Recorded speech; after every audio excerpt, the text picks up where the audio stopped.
तो हमने सॉल्यूशंस का 3 पार्ट में पढ़ा था। पहला तो हमने पढ़ लिया कि सॉल्यूशंस का बेसिक इंट्रोडक्शन देखनी है बोर्ड लेवल्स, नीट लेवल्स और जेईई मेंस के लेवल से।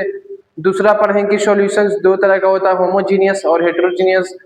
फर्स्ट पार्ट में वेपर प्रेशर्स के बारे में जाने और सेकेंड पार्ट में factor affecting of vapour pressures के बारे में हम सीखें, रॉल्स लॉ के बारे में सीखें। और थर्ड पार्ट में हम रॉल्स लॉ के नियम के अनुसार हम ये सीख गए कि किसी भी कंटेनर पर यदि वेपर प्रेशर अप्लाई होता है तो टोटल वेपर प्रेशर क्या होता है। तो टोटल वेपर प्रेशर आप लोग निकालना सीख गए होंगे। तो इस वीडियो में हम सॉल्यूशंस के टाइप देखेंगे कि सॉल्यूशंस के कितने टाइप्स होते हैं। तो मेनली सॉल्यूशंस के दो टाइप्स होते हैं, आइडियल सॉल्यूशंस और non ideal solutions. Ideal solutions और non ideal solutions. Ideal solution कहने का मतलब है कि जो रॉल्स लॉ को नियम को पालन करे, किसी भी रॉल्स लॉ के नियम को पालन करता है तो उस सॉल्यूशंस, उस विलयन को हम रॉल्स आइडियल सॉल्यूशंस कहते हैं। The solutions which obey Raoult's law such solution is known as ideal solutions. जो सॉल्यूशंस रॉल्स लॉ के नियम को पालन नहीं करता है, डिसकरेज करता है, डिसइनकरेज करता है, उस सॉल्यूशंस को नॉन आइडियल सॉल्यूशंस कहते हैं। डजंट ओबे रॉल्स लॉ, रॉल्स नियम को हम पालन नहीं करता है, उस सॉल्यूशंस को नॉन आइडियल सॉल्यूशंस कहते हैं। नॉन आइडियल सॉल्यूशन दो भाग में बांटा गया है, पॉजिटिव डेविएशन और नेगेटिव डेविएशन में। तो सबसे पहले हम आइडियल सॉल्यूशंस की तरफ चलते हैं। तो चलिए, तो देखिए आइडियल सॉल्यूशन। आइडियल सॉल्यूशन कहने का मतलब है कि solutions which obey Raoult's law is called ideal solutions. Ideal solution उसे कहते हैं जो रॉल्स लॉ को नियम को पालन करता है, ओबे करता है, उस नियम को हम आइडियल सॉल्यूशंस कहते हैं। देखिए यहाँ पर जो पीटी ऑब्जर्व है वो पीटी कैलकुलेटेड के इक्वल है। जो हमारा PT observe total vapour pressure जो ऑब्जर्व किया गया था वो किसके इक्वल है, और कैलकुलेटेड के इक्वल है। जो कल वेपर प्रेशर हम कैलकुलेट किए थे और जो माने थे उसके इक्वल आ जाता है। क्यों आ जाता है? क्योंकि intramolecular force between A B B are equal to A B. क्योंकि इंटरमोलिकुलर फोर्स जो ए में लग रहा था, सॉल्यूट में लग रहा था, बी सॉल्वेंट में लग रहा था, उसी वही इंटरमोलिकुलर फोर्स सॉल्यूट और सॉल्वेंट में लग रहा है। समझिए इस बात को फिर से कि पीटी ऑब्जर्व पीटी कैलकुलेटेड कहने का मतलब क्या है। मान लीजिए कोई कंटेनर है, इस कंटेनर में हम ए बी का सॉल्यूशन लिए हुए हैं, ए और बी का सॉल्यूशन लिए हुए हैं। इसका कहने का मतलब है कि जो पीटी हमारा टोटल वेपर प्रेशर हम माने थे वो किसके इक्वल है, PT calculated means total vapour pressure जो कैलकुलेट किए उसके इक्वल आ गया इसी कंटेनर के थ्रू।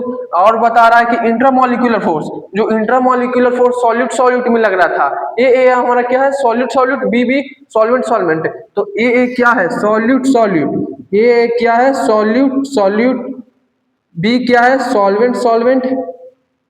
सॉल्वेंट, और ए भी क्या है, ए भी हमारा क्या है, सॉल्वेंट। कह रहा है कि जो इंट्रामोलिकुलर फोर्स सॉल्यूट में लग रहा है, सॉल्वेंट में लग रहा है, वो किसके इक्वल है, सॉल्यूट और सॉल्वेंट के इक्वल हो जाता है हमारा इंट्रामोलिकुलर फोर्स। तो ये हमारा आइडियल सॉल्यूशंस में क्या बोले कि जो रॉल्स लॉ को नियम को रेगुलेट करता है, पालन करता है, उस नियम्स को रॉल्स नियम कहते हैं और सॉल्यूशंस को क्या कहते हैं, आइडियल सॉल्यूशंस कहते हैं। ये हमारा पीटी ऑब्जर्व पीटी कैलकुलेटेड के इक्वल आता है। क्यों? क्योंकि intermolecular force between A B are equal to A B. और पूरे सॉल्यूशंस में हम बी को सॉल्यूट और ए को सॉल्वेंट मानते हैं। पूरे सॉल्यूशंस में बी को सॉल्यूट और ए को सॉल्वेंट मानते हैं। लेकिन ये जो है ए हमारा क्या है, सॉल्यूट है, बी सॉल्वेंट है और इक्वल है किसके, ए बी के, मींस सॉल्वेंट के इक्वल है। पूरे सॉल्यूशंस में बी को सॉल्वेंट और ए को सॉल्यूट मानकर चलेंगे तभी ये रिएक्शन हमारा हो पाएगा, अन्यथा यह नहीं हो पाएगा। और जो देखिए डेल्टा जी कहने का मतलब क्या है, इंट्रोपी ऑफ मिक्सचर देखिए क्या हो रहा है, डिक्रीज कर रहा है। इंट्रोपी मींस किसी भी चीज को नेचुरल तरीके से उसको सेक्रीफाइस करना, उस लेवल्स को हम क्या कहते हैं, एंट्रोपी कहते हैं। जैसे कि नेचुरल जो पानी का गिरना, पानी का गिरना स्पॉन्टेनियस प्रोसेस है और वो इंट्रोपी भी है।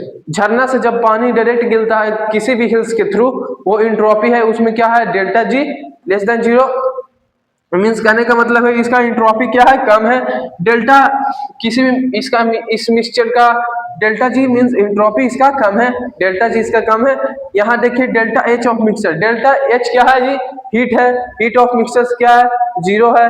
डेल्टा वी ऑफ मिक्सचर भी हमारा यहाँ तक जीरो आ जाता है, तो डेल्टा वी ऑफ मिक्सचर यहाँ पर जीरो, डेल्टा एच यहाँ मिक्सचर का जीरो, और जो इंट्रोपी है वो लेस देन जीरो है, जीरो से कम है। इसको कहने का मतलब लेस देन जीरो से कम है। और डेल्टा एच मिक्सचर जीरो के इक्वल है, डेल्टा वी मिक्सचर जीरो के इक्वल है। तो ये हम देखनी है कि आइडियल सॉल्यूशंस क्या होता है जो रॉल्स लॉ को ओबे करे। यहाँ पीटी ऑब्जर्व पीटी कैलकुलेटेड के इक्वल रहता है, इंटरमोलिकुलर फोर्स बिटवीन ए और बी भी किसके इक्वल रहता है, ए बी के इक्वल रहता है। ये हमने नोट्स पहले से ही बना कर रखा था क्योंकि ये हमारा वन शॉट सीरीज चल रहा है।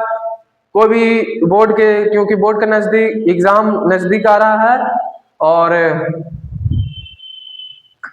वन शॉट के लिए ज्यादा लिखने का वक्त नहीं दिया जाता है, एकदम पूरा fully exempt point of view से पूरा बनाया गया है ये नोट्स। सेकंड है हमारा non ideal solutions. Non ideal solutions जो रॉल्स लॉ को ओबे ही नहीं करता है उस सॉल्यूशंस को नॉन आइडियल सॉल्यूशंस कहते हैं। इसको दो पार्ट में डिवाइड किया गया है, पॉजिटिव डेविएशन और निगेटिव डेविएशन में। दो पार्ट में डिवाइड किया गया है, पॉजिटिव डेविएशन और निगेटिव डेविएशन में। पॉजिटिव डेविएशन करने का मतलब क्या है, पॉजिटिव डेविएशन कहने का मतलब है जो हमारा पीटी ऑब्जर्व है वो ग्रेटर देन है पीटी कैलकुलेटेड के। जो हम वेपर प्रेशर वो ऑब्जर्व किए थे और जो वेपर प्रेशर आया बन के उसके उससे बड़ा है, तो इसको कहने का मतलब क्या है, PT observe PT calculated greater than कहने का मतलब है कि intermolecular force between A solute solute और बी सॉल्वेंट सॉल्वेंट और greater than A B solute solvent से बड़ा है, ग्रेटर है। पीटी ऑब्जर्व पीटी कैलकुलेटेड कहने का मतलब है कि intramolecular force between A solute solute intermolecular force between B solvent solvent are greater than A B solute solvent. जो force solute solute solvent solvent में लग रहा है ए बी सॉल्यूट सॉल्वेंट से बड़ा है, उसका कहने का मतलब है पॉजिटिव डेविएशंस का। यहाँ डेल्टा एच ऑफ मिक्सचर्स क्या है जी, ग्रेटर देन जीरो है क्योंकि हमारा PT observe greater than PT calculated क्या है। Delta V of mixture entropy भी यहाँ का क्या कर रहा है, इंक्रीज कर रहा है, और जो हमारा हीट है वही इंक्रीज कर रहा है। डेल्टा एच ऑफ मिक्सचर्स, ये गलती से लिखा। और फिर देखिए यहाँ पर डेल्टा एस केस किसको कहते हैं, स्पॉन्टेनियस प्रोसेस। स्पॉन्टेनियस प्रोसेस यहाँ पर क्या करता है, इंक्रीज करता है, डेल्टा एस यहाँ पर इंक्रीज कर रहा है। और देखिए अगला है नेगेटिव डेविएशन। नेगेटिव डेविएशन कहने का मतलब है जो हमारा पीटी ऑब्जर्व है वो लेस देन रहेगा पीटी कैलकुलेटर से। जो हमारा पीटी ऑब्जर्व है वो किससे रहेगा, पीटी कैलकुलेटर से लेस रहेगा। इसका कहने का मतलब है कि जो intramolecular force between A solute solute और सॉल्वेंट सॉल्वेंट में जो इंट्रामोलिकुलर फोर्स लगेगा उससे कम होगा हमारा, किससे कम होगा, जो सॉल्यूट सॉल्वेंट में फोर्स लग रहा है उससे हमारा कम होगा। कौन, पीटी ऑब्जर्व और पीटी कैलकुलेटेड। तो इंट्रामोलिकुलर फोर्स बिटवीन ए और and B are less than A B. और यहाँ पर डेल्टा एच ऑफ मिक्सचर क्या है जी, लेस देन जीरो है। Delta V of mixture less than zero, delta G less than zero, delta S greater than zero है। यहाँ पर इंट्रोपी बढ़ रहा है। इस पूरे रिएक्शंस में हम देखते हैं कि delta S greater than zero है। इस पूरा रिएक्शंस में हम यही कंक्लूजन दे पाते हैं कि डेल्टा एस ऑफ मिक्सचर यहाँ पर क्या है, ग्रेटर देन जीरो है।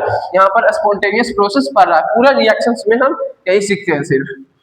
तो यहाँ तक आप लोगों को समझ में आ गया होगा कि आइडियल सॉल्यूशंस क्या होता है, नॉन आइडियल सॉल्यूशंस क्या होता है, पॉजिटिव डेविएशंस क्या होता है, नेगेटिव डेविएशंस क्या होता है। अगला अगला इसके बाद है graphs related to ideal solution, non ideal solutions and identifications of, पहचान कैसे करें कि आइडियल सॉल्यूशंस है नॉन आइडियल सॉल्यूशंस है, इस चीज के बारे में। तो इतना नोट करिए, उसके बाद अगला देखेंगे ग्राफ।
तो चलिए चलिए अब ग्राफ देख लेते हैं टाइम वेस्ट न करते हुए।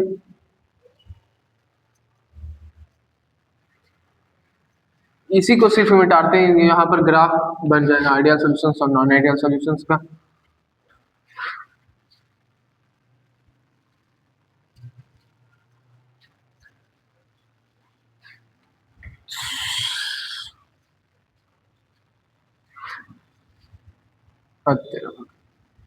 सॉरी मिटा गया पॉजिटिव डेविएशंस।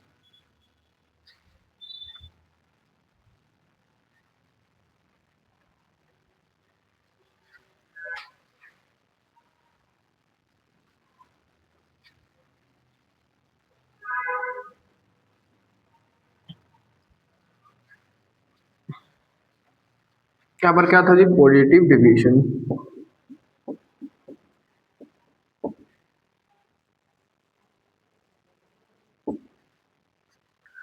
देखिए ग्राफ हम बना देते हैं किसका, आइडियल सॉल्यूशंस का। इसमें क्या था जी, पीटी ऑब्जर्व हमारा किसके इक्वल था, पीटी कैलकुलेटेड के इक्वल था। तो यहाँ पर लेंगे x से 1 और x भी हमारा क्या हो जाएगा, 0 होगा। कल हम बता दिए कि x से 1 और x भी 0 का कहने का मतलब क्या है।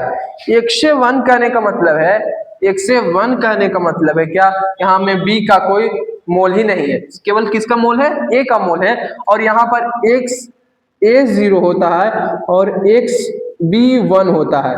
यहाँ पर किसका मोल नहीं है, a का मोल नहीं है, और किसका मोल है, b का मोल है।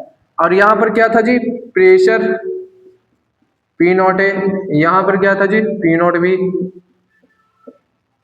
इसका ग्राफ देखिए,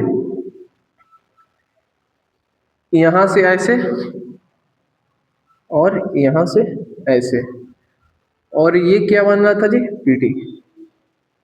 ये क्या बन रहा था, पीटी पीटी। इसका ग्राफ ऐसे रहता है, समझ गए होंगे, क्योंकि पिछले तरह का ये ग्राफ है। ये ग्राफ पिछला बार हमने बता दिया था। और जो नॉन आइडियल सॉल्यूशंस का ग्राफ कैसे रहता है, नॉन आइडियल, इसको लिख दीजिए ideal solutions graph, ideal solution graph. दूसरा लिखे non ideal solution graph, non ideal solutions graph.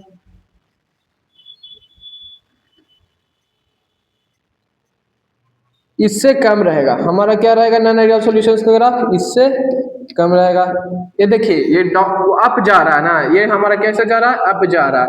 ये क्या था जी, पी नॉट ए, और ये क्या है जी, पी नॉट बी। यहां से नीचे तक दे दीजिए, यहां तक, और यहां से भी नीचे दे दीजिए, और यहां से भी नीचे दे दीजिए।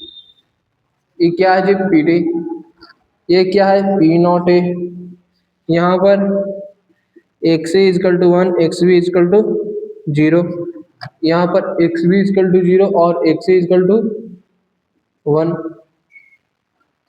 P D. ये किसका ग्राफ है, नॉन आइडियल सॉल्यूशंस,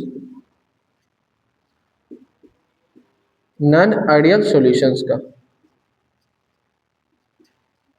अब देखिए आइडेंटिफिकेशंस कैसे करेंगे, पहचान। पहले ये ग्राफ समझ गए होंगे, क्योंकि पिछले तरह का ग्राफ है जो हमने किस चीज के बारे में पढ़ा था, रॉल्स लॉ के नियम के तहत हमने ये ग्राफ ड्रॉ किया था। उसी एकदम सेम काइंड ऑफ ग्राफ है, दैट इज आइडियल सॉल्यूशंस का हमारा ग्राफ ये बन जाता है। तो अगला देखिए, अगला हम कैसे आइडेंटिफाई करेंगे कि कोई भी सब्सटेंस आइडियल सॉल्यूशन है और नॉन आइडियल सॉल्यूशन है। इसके पहले आपको एक कॉमन सा इंट्रोडक्शन देना पड़ेगा अल्कीन अल्कीन अल्काइन का, क्योंकि उसके बिना आप नहीं पहचान सकते हैं। ये हमारा ऑर्गेनिक केमिस्ट्री में आता है, जो कि अभी इससे बहुत ही दूर है वन शॉट से। आशा करते हैं वो भी हम कंप्लीट करेंगे कुछ ही दिन के बाद। ये हमारा कैसा सब फिजिकल केमिस्ट्री, ये कैसा केमिस्ट्री है, फिजिकल केमिस्ट्री होता है। देखिए केमिस्ट्री का मेनी ब्रांच होता है, फिजिकल केमिस्ट्री, इनऑर्गेनिक केमिस्ट्री और ऑर्गेनिक केमिस्ट्री होता है। ये हमारा किस केमिस्ट्री में आता है, फिजिकल केमिस्ट्री में, जैसे कि solid state solutions, electrochemistry, chemical kinetics. ये हमारा किस चीज में, सरफेस केमिस्ट्री।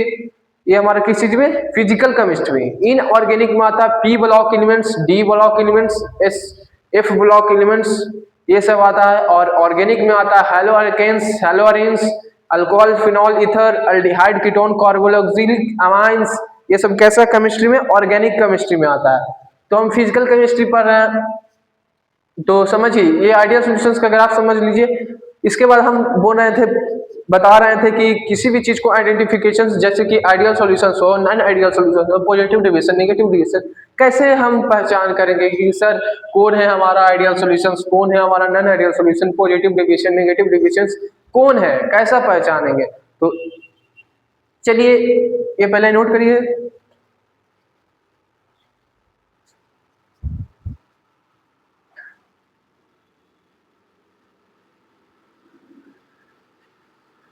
आशा करते हैं नोट कर लिए होंगे। तो चलिए आइडेंटिफिकेशंस की तरफ चलते हैं।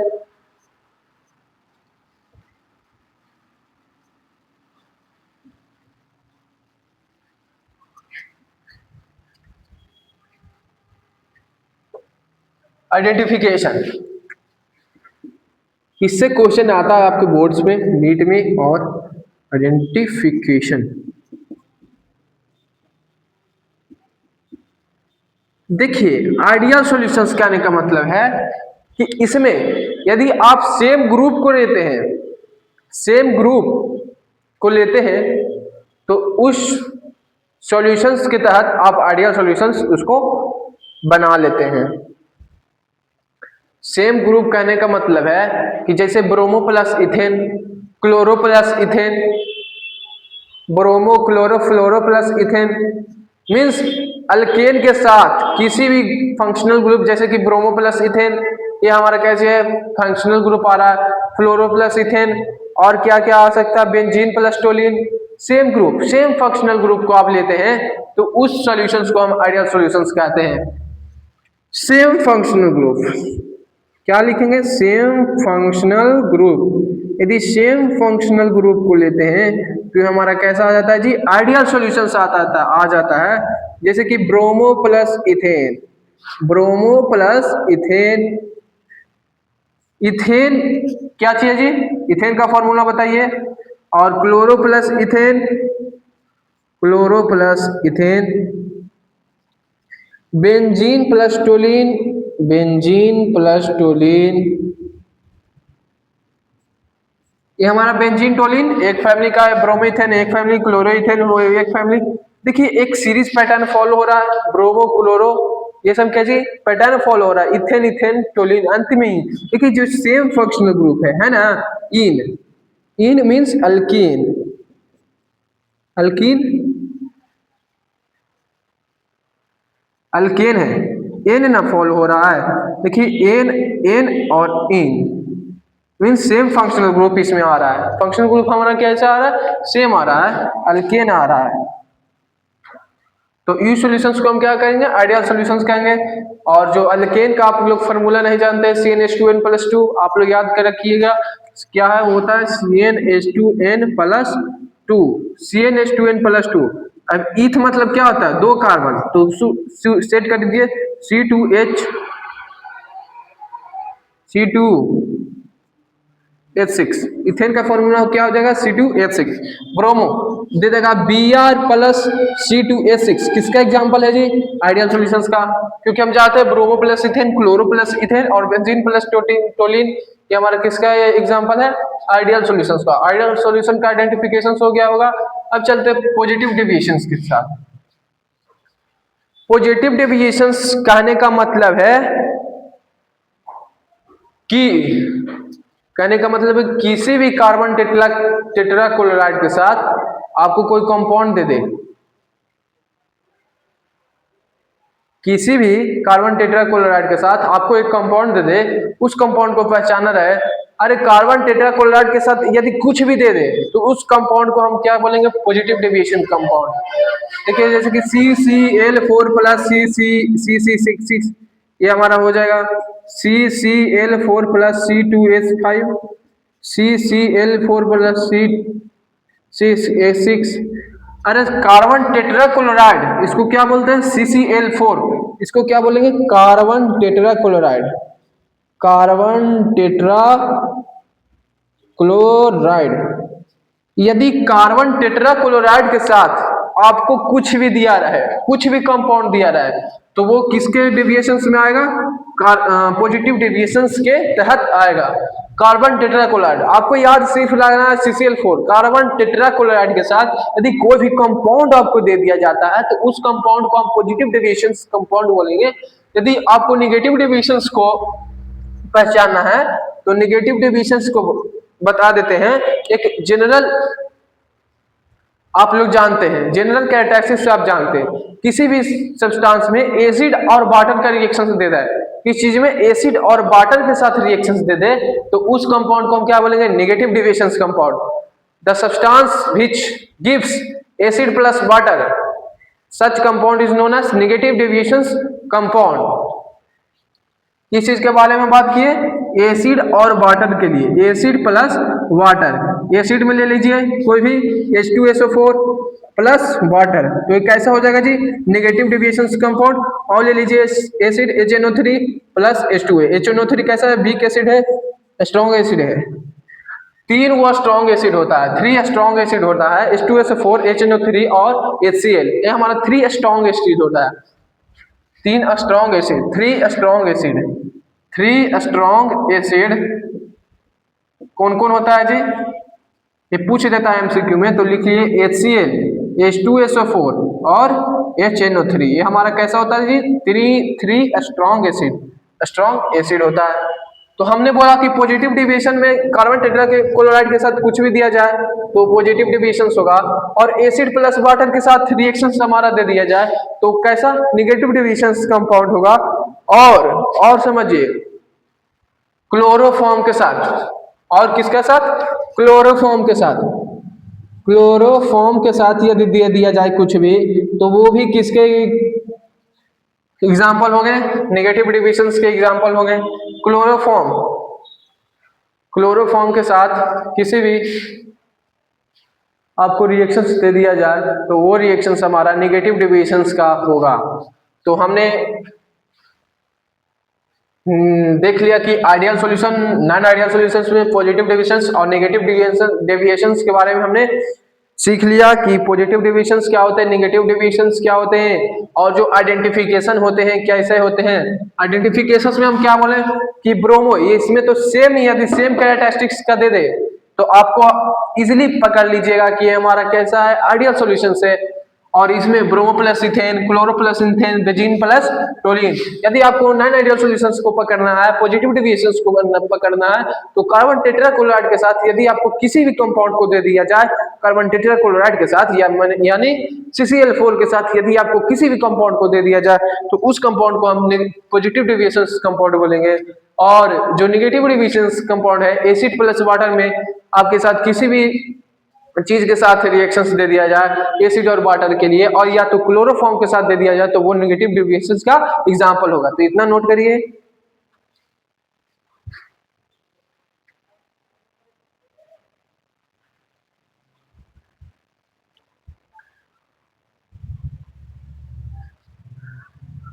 अगला हम पढ़ेंगे मोल फ्रैक्शन इन वेपर फेस।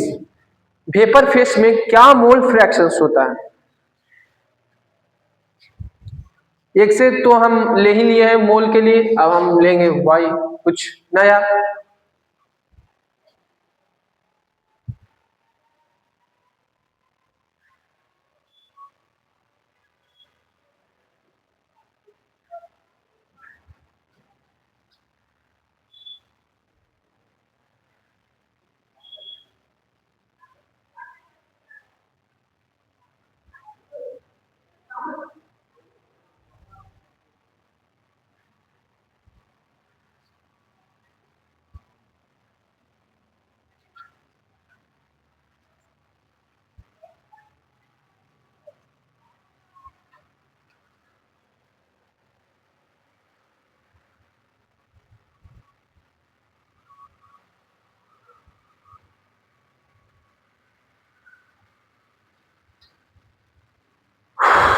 तो नोट करिए, नोट करिए।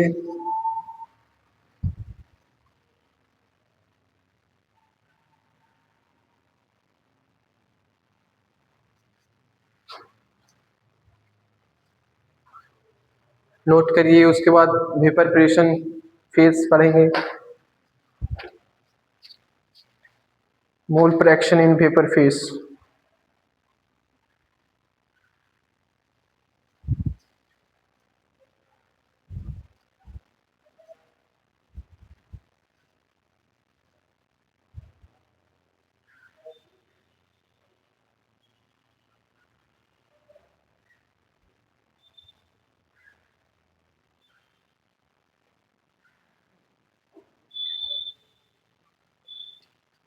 तो नोट कर लिए होंगे। तो चलिए पढ़ते हैं मोल फ्रैक्शन इन वेपर फेस। अगला टॉपिक से हमारा क्या है?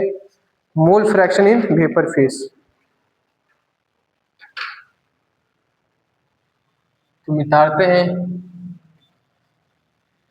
सारे को।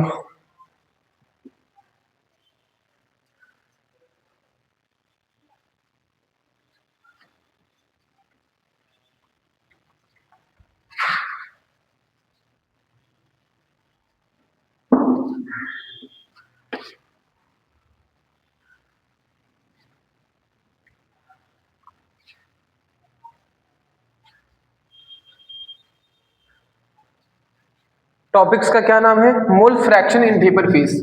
टॉपिक्स का नाम लिखिए mole fraction, mole fraction in vapour face.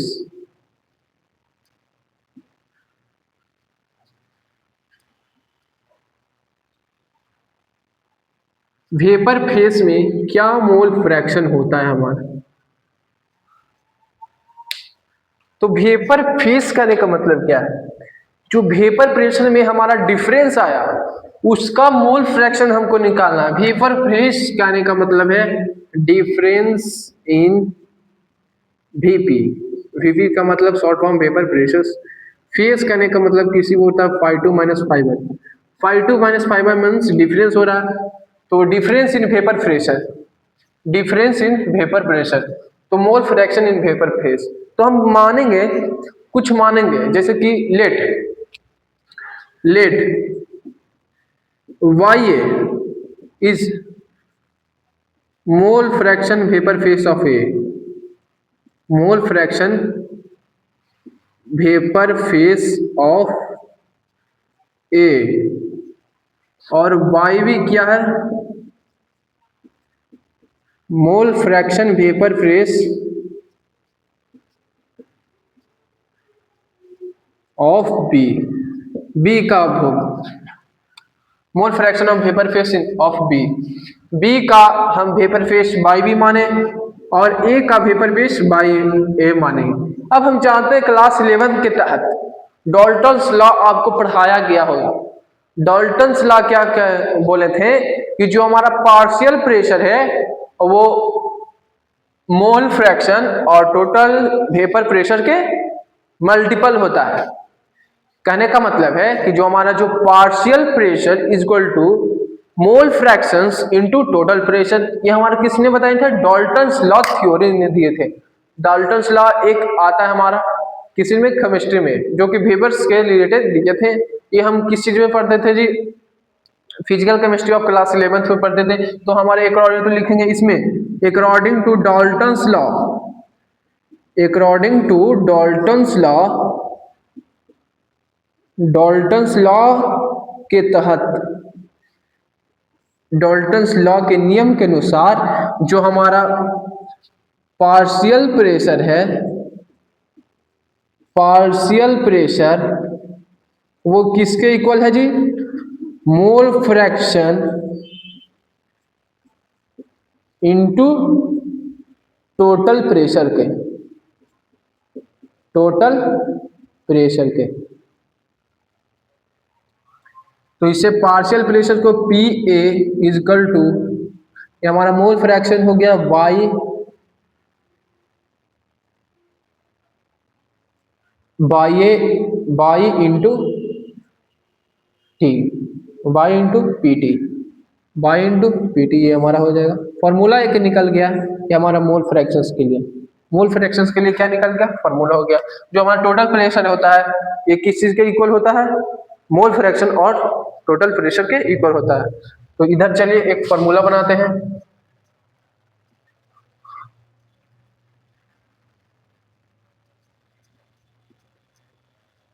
ये सब इम्पॉर्टेंट टॉपिक्स है, क्योंकि न्यूमेरिकल्स हम बनाएंगे जैसे ही चैप्टर खत्म होगा हम JEE Mains NEET class 12th board के लिए न्यूमेरिकल्स बनाना स्टार्ट कर देंगे, क्योंकि पढ़ाए गए थ्योरी से ही न्यूमेरिकल्स आपको आएंगे। तो डाल्टन्स लॉ, अब देखिए mole partial pressure of A mole fraction into total से।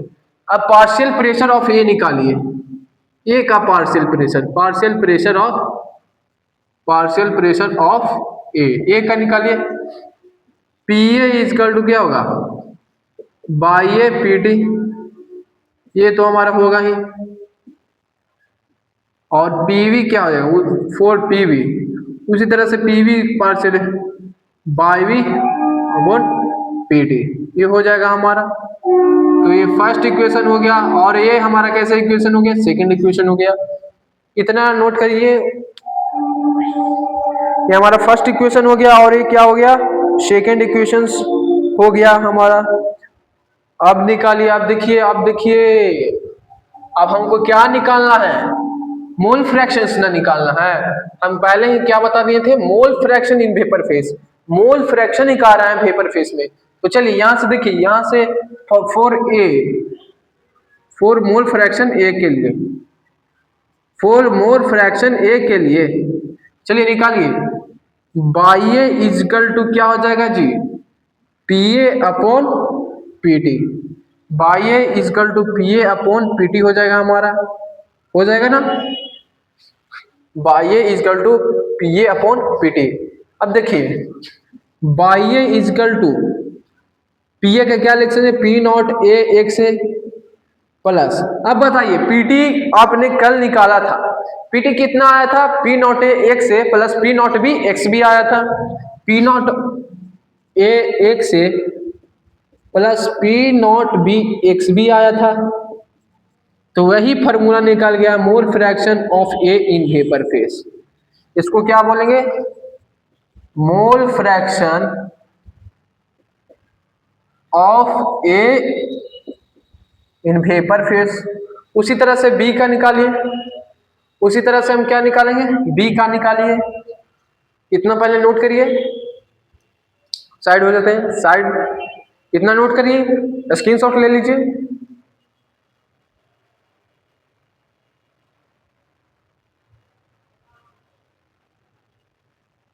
नोट कर लिए होंगे, चलिए इसी में ऐड कर देते हैं।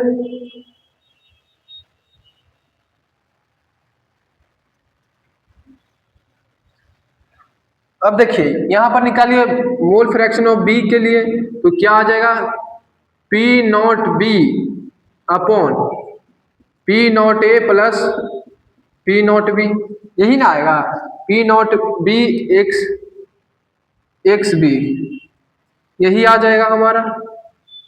तो ये किस चीज के लिए हो जाएगा, मोल fraction of be in vapour face, in vapour face. चलिए ये हमारा आ गया इक्वेशंस। इससे आपको क्वेश्चन लगभग 2 से 3 क्वेश्चन आपके नीट या जेईई मेंस या क्लास 12th बोर्ड में आ जाएंगे न्यूमेरिकल्स टाइप में। तो आप लोग ये थ्योरम लगाकर, ये इक्वेशंस लगाकर आप लोग बना सकते हैं किसी भी क्वेश्चंस को। तो इतना नोट करिए। इसके बाद कोलिगेटिव प्रॉपर्टीज पढ़ेंगे। कोलिगेटिव प्रॉपर्टीज क्या होता है, कोलिगेटिव प्रॉपर्टीज कहने का मतलब है किसी भी सॉल्यूट के पार्टिकल्स पर डिपेंड करे। सॉल्यूट जो हमारा लेस अमाउंट में आता है उसके पार्टिकल्स पर डिपेंड करने वाली प्रॉपर्टी को कोलिगेटिव प्रॉपर्टी बोलते हैं। तो